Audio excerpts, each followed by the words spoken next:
Oi, gente, meu nome é Caetano Inácio, sou pré-candidato a vereador pelo PDT de Salvador, mas não estou aqui na condição de pré-candidato fazendo pré-campanha, não. Eu quero apenas tecer um breve comentário sobre uma conversa importantíssima que aconteceu nesta semana entre Ciro Gomes e o professor Dr. Silvio Almeida, um dos maiores intelectuais vivos do Brasil, na minha modesta opinião. E não apenas entre os intelectuais negros, eu me refiro a todos os intelectuais do país. Mas antes disso, eu quero dizer para você por que eu entrei no PDT, porque isso tem a ver com Ciro. Eu entrei no PDT porque esse partido ele é o guardião da tradição política mais importante da história moderna do Brasil, que começa com Getúlio Vargas, responsável por modernizar o Brasil, criar um Estado nacional, criar a indústria nacional, criar o salário mínimo, a carteira de trabalho, o voto para as mulheres, a lei dos 2/3 que reservava empregos de carteira assinada para os brasileiros, isso depois de uma imigração massiva. Com essa lei dos 2/3 foi possível pela primeira vez que as pessoas negras ex-escravizadas tivessem acesso ao trabalho assalariado. Então Getúlio Vargas é esse gigante, né, que divide a história moderna do Brasil em antes e depois dele. O PDT é também o partido de um outro gigante da democracia, que é o Leonel Brizola. Brizola, que chegou a pegar em armas para defender a nossa democracia contra a iminência da ditadura. Brizola, que fundou o PDT, e o PDT, que é a matriz das grandes políticas progressistas que estão na agenda brasileira até hoje. A matriz do combate ao racismo, a matriz da luta pela igualdade de gênero, a matriz do nacionalismo moderno, enfim. Leonel Brizola é uma figura crucial, foi governador do Rio de Janeiro, governador do Rio Grande do Sul, é o sujeito responsável pelo maior número de escolas públicas em tempo integral construídas no país e, enfim, essa figura extraordinária. E o PDT, bom, se eu for ficar falando, for ficar discorrendo, né, a galeria de grandes personagens do PDT, meu vídeo fica muito longo e se encerra aí, mas eu gostaria de destacar mais alguns nomes, como Abdias do Nascimento, o maior líder negro do século XX, fundador do Teatro Experimental do Negro, foi senador, um grande pensador, enfim, companheiro de Alberto Guerreiro Ramos, que também foi do PDT. Guerreiro Ramos, um dos maiores intelectuais brasileiros do século XX e do planeta Terra, não apenas do Brasil. Um sujeito que pensou o Brasil pós-colonial, um sujeito que fez a crítica ao neoliberalismo, um sujeito que fez o raio-x do racismo como um problema dos brancos, como ninguém tinha feito antes dele. O Guerreiro Ramos é um pensador que precisa ser reabilitado nas universidades brasileiras, que apenas não falam dele por causa do racismo que ainda é vigente. PDT de Lélia Gonzalez, a maior feminista negra do século XX. PDT de Mário Juruna, o primeiro indígena eleito deputado na história do Brasil. Então toda essa história do PDT me contempla os valores nos quais eu acredito, contempla a força da diversidade, a força da democracia, da soberania, da educação pública. É por isso que eu estou no PDT. E o último motivo pelo qual eu entrei nesse partido é a entrada, o ingresso de Ciro Gomes no PDT.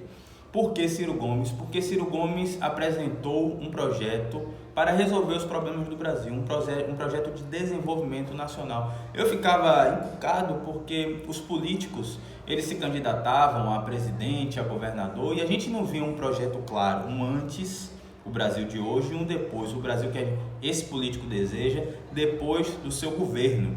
Não é? A gente vai fazer uma casa, precisa de uma planta, precisa desenhar um projeto, a gente vai fazer um boteco, a gente vai fazer um projeto de pesquisa e precisa de planejamento.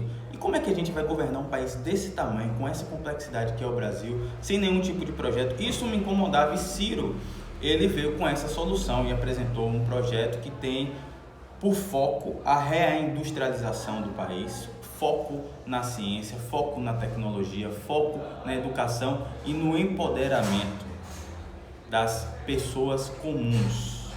E esse projeto tem por antagonista a elite financeira, enfim, os grandes banqueiros e investidores da Bolsa de Valores que acabam se apropriando de todo o orçamento, de todos os recursos do dinheiro que a gente produz através dos impostos que a gente paga. Enfim, é por isso que eu entrei no PDT. Mas eu falava da conversa de Ciro Gomes e de Silvio Almeida. Essa conversa para mim foi assim fundamental. Desde que estou filiado no PDT, eu fui assim um militante fervoroso pela campanha de Ciro Gomes. Consegui mais de 500 votos, com toda certeza, pelo ativismo que eu fiz. Eu nem era, na verdade, filiado ainda. Tanto nas ruas, eu saía de minha casa, fazia um percurso perguntando em que as pessoas iam votar, fazendo comparação entre os candidatos, mostrando as propostas de Ciro e justificando porque ele era a melhor opção. E também nas minhas redes sociais, fiz talvez mais de uma centena de textos, daria até para fazer um livro só disso, defendendo a candidatura de Ciro Gomes, sem ganhar nada para isso.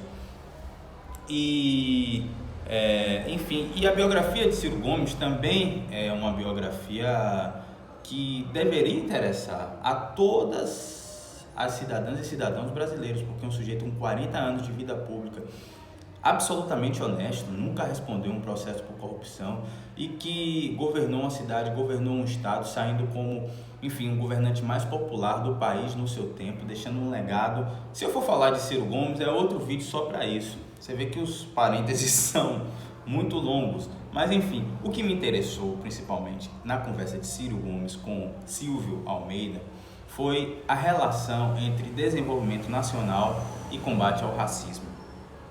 Essa relação não está bem compreendida e essa incompreensão é fruto de muitos conflitos que, a meu ver, há muito tempo eu acho desnecessários. Por quê? De um lado, você tem o movimento negro, do qual eu faço parte. Eu faço parte da Secretaria Estadual do Movimento Negro do PDT da Bahia. Sou ativista do Movimento Negro orgânico. Você tem o Movimento Negro que muitas vezes, eu diria até majoritariamente, se organiza em função de pautas da identidade racial, de pautas que contemplam o combate ao racismo, não é? A gente fala de empoderamento negro, a gente fala de empreendedorismo negro, a gente luta contra o extermínio dos jovens negros, a gente fala da estética negra, enfim. São os assuntos que dominam o nosso campo no movimento negro. E do outro lado, você tem os chamados desenvolvimentistas, que são os nacionalistas, que são aqueles que estão lutando para que os recursos, para que as riquezas, para que as instituições, para que o governo brasileiro trabalhe em função do povo brasileiro e que não se rendam à condição de um país colonizado, como a gente está hoje, sob o governo Bolsonaro, colonizado pelos Estados Unidos, fazendo tudo que os americanos mandam, entregando as nossas riquezas, o nosso território, o nosso minério, o nosso petróleo, a preço de banana. Então, tem essas duas forças que começaram a entrar em conflito, né? Os desenvolvimentistas acusam os chamados identitários, entre os quais o movimento negro, o movimento de mulheres, etc., de não verem a nação, de não entenderem o Brasil, de não colocarem o problema, a questão nacional no seu discurso. E de fato, muitas vezes eu sinto falta disso também entre os meus colegas do movimento negro. A gente aplaude quando algum negro vira uma celebridade, quando alguma negra chega a apresentar um jornal. Isso é um exemplo individual que tem que ser incentivado, mas esse exemplo individual, ele não vai resolver o nosso problema coletivo de 54% da população brasileira, mais ou menos 110 milhões de vidas negras. Não tem espaço para todo mundo virar celebridade. É por isso que o culto ao exemplo ele é muito limitado enquanto solução para os nossos problemas. E por outro lado, a gente vê uma conexão internacional também forte, não é? Quando um negro americano é assassinado nos Estados Unidos, isso gera uma comoção mundial, porque o movimento negro de lá é bastante ativo, e a gente acaba repercutindo isso nas redes sociais, repetindo o bordão "Vidas Negras Importam", isso é importante.